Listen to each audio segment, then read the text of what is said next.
Hello tout le monde, on espère que ça joue et on est content de vous retrouver aujourd'hui pour une nouvelle vidéo. Et aujourd'hui, on va vous parler de nos dernières montres qu'on a ajoutées à notre collection. Et dans cette vidéo, on va vous parler de l'Universal Genève Paul Router de luxe.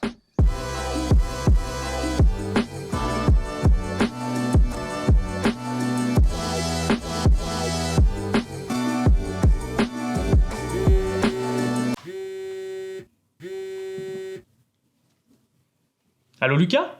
Ouais, excuse, je peux pas te parler en ce moment, on est en pleine vidéo YouTube là. Toi, t'as reçu des nouveaux vêtements? Non, t'es sérieux? Ouais bah attends, tu sais quoi? Bon, viens.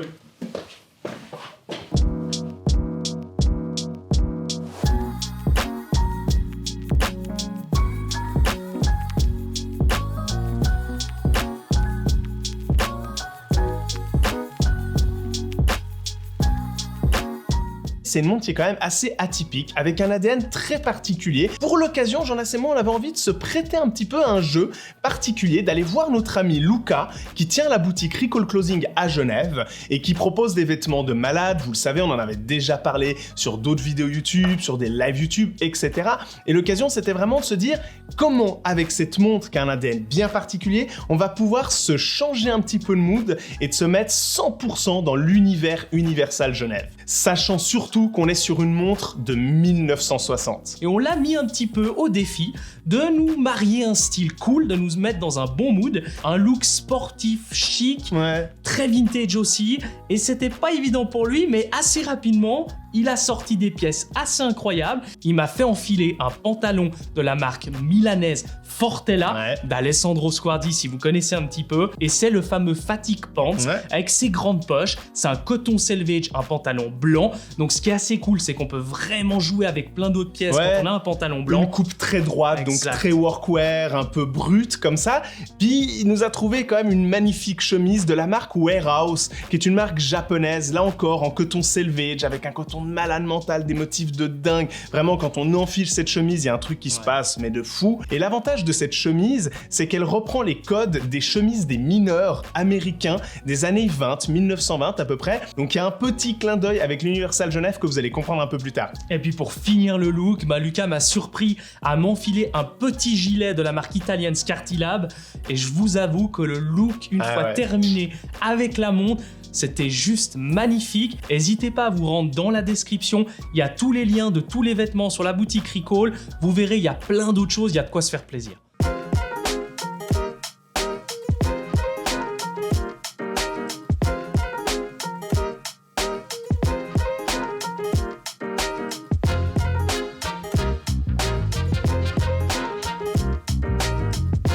Une montre qui mérite véritablement qu'on se l'approprie, avec un esthétique qui est quand même pas évident, surtout aujourd'hui avec nos codes. Sachant qu'elle fait 33,5 mm de diamètre, ce qui est aujourd'hui un diamètre quand même très petit. Elle est en plus de ça en or massif 18 carats, ce qui là aussi la rend pas forcément tout de suite facile à porter.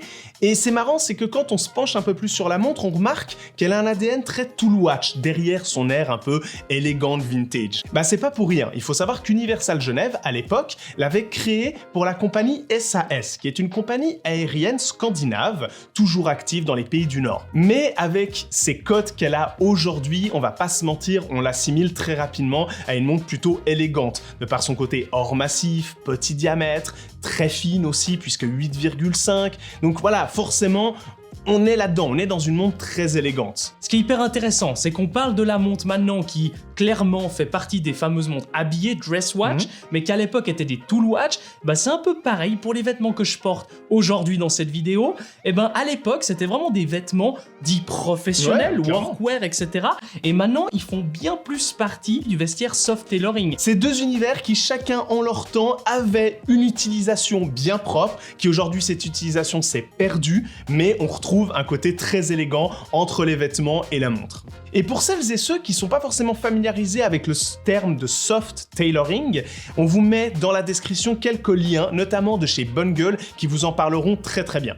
On a acheté cette montre fin du mois de janvier dernier et on avait envie justement, Alexis et moi, d'acheter une montre vintage. C'était vraiment l'objectif premier. En plus de ça, on voulait démarrer une collection en commun. Ouais, c'est-à-dire que cette montre n'est ni complètement Alexis, ni complètement à moi. On la coupe en deux puis on se la partage. Ouais. Non, mais de temps en temps, l'un la porte et c'est l'autre qui la porte aussi. Et c'était vraiment l'objectif de commencer cette collection en commun. On savait au moment de l'achat qu'on voulait acheter une montre vintage, mais en plus de ça, une montre vintage avec du caractère. Et je pense que ce qui fait son caractère très assumé, c'est pour plusieurs raisons. Déjà, la première, c'est qu'il faut savoir que c'est Gérard Genta, le fameux, le bien connu, qui a designé cette montre à 23 ans. C'est le premier modèle qu'il dessina de toute sa vie. Donc déjà, rien que là, il y a un petit côté emblématique qui se pose, qui est cool. En plus de ça, je trouve qu'elle a des cornes bien particulières, un peu twist and lugs, un peu comme on peut retrouver notamment sur la Spin Master de chez Omega, sans parler de son logo en or appliqué à 12 heures qu'il faut admettre lui ajoute un petit côté caractère bien sympa. Logo que l'on peut d'ailleurs retrouver au milieu du verre plexiglas gravé, qui, je trouve, est assez dingue. Ouais, et puis en plus de ça, là tu parles de l'extérieur de la montre, mais faut quand même qu'on parle de l'intérieur de la montre, du mouvement. Donc c'est vrai qu'il faut dévisser le fond de boîte qui est en or, mais une fois qu'on l'a dévissé, on se rend compte qu'il y a ce magnifique mouvement automatique micro-rotor 215. Tout à fait. Et il est complètement dingo ce mouvement. Nous, ça nous fait énormément plaisir d'avoir une montre comme ça, en sachant en plus que c'est devenu un mouvement emblématique. Par la suite, il y a énormément de manufactures qui ont utilisé le micro-rotor dans leur mouvement. C'est ça. Donc, à un moment donné, là, on a presque l'original d'original. Ouais. On a effectivement un mouvement qui a commencé une complication, en tout cas, a été parmi de ceux qui ont breveté le micro-rotor pour les premières fois. Et ensuite, comme Jonas l'a dit, on sait que de très grandes manufactures l'ont réutilisé, ont refait du micro-rotor et aujourd'hui, c'est considéré comme une complication horlogère très renommée et très très belle. Et il y a surtout un énorme avantage au micro-rotor, c'est que ça permet d'avoir une montre automatique, donc à remontage automatique, en ayant la masse oscillante toute petite, excentrée, et ça lui permet justement d'avoir une épaisseur très fine. Pour le cas présent, moins de 9 mm, 8,5 mm exactement.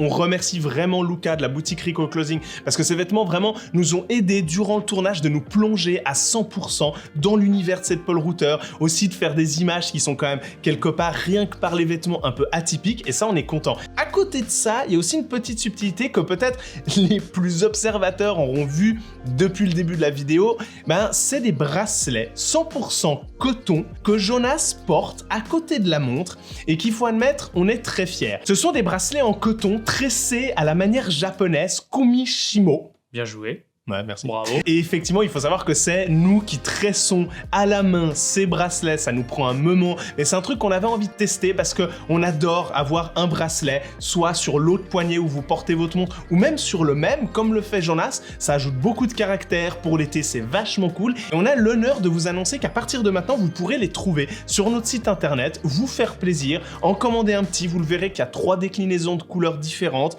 Donc je pense qu'il y a matière à se faire plaisir. Et évidemment, vous retrouverez beaucoup de photos de ces bracelets, de l'Universal Genève sur Instagram. En tout cas, on est hyper content et fier d'avoir pu faire cette vidéo vachement plus lifestyle finalement, avec des vêtements, avec une montre. On n'a pas oublié le nôtre côté horloger.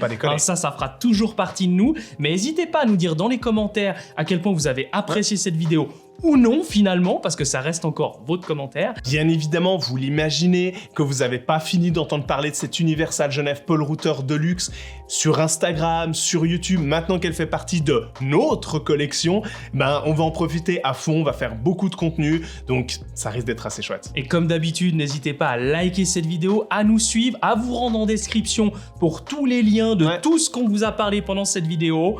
On se retrouve sur une prochaine vidéo et n'oubliez pas, d'ici là, soyez à l'heure.